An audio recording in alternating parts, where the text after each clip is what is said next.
मंडळी, मला तुमची 3 मिनिटं हवी आहेत. मी बाबासाहेबांबद्दल बोलणार आहे. तुम्ही थांबून विचार करावा म्हणून. जे बाबासाहेब चालतं बोलतं या जगातलं ज्ञानाचं विद्यापीठ होते, ज्यांना जग सिम्बॉल ऑफ नॉलेज म्हणतं, कारण त्यांनी मिळवलेलं अगाध ज्ञान.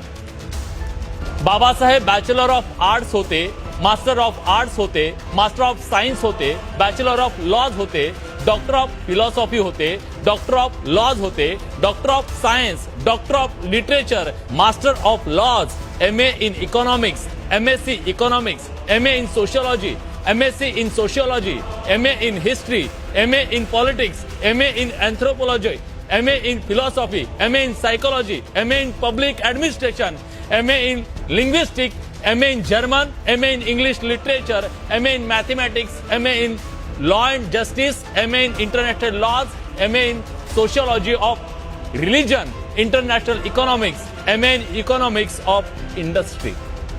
नुसतं वाचताना तोंडाला फेस आला हो.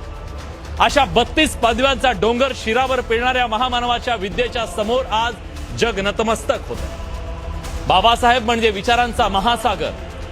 त्यांचे विचार प्रत्येकाच्या आयुष्यात उतरायला हवे.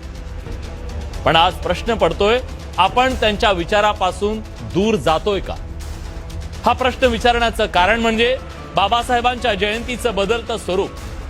बाबासाहेबांची जयंती हा उत्सव आहे, हा प्रेरणेचा दिवस आहे, जागृतीचा दिवस आहे, विचारांच्या दिवाळीचा दिवस आहे, बाबासाहेबांना डोक्यात घेण्याचा आणि बाबासाहेबांना डोक्यावर घेऊन नाचण्याचाही दिवस आहे. त्यांच्या कोड कौतुकाचा दिवस आहे.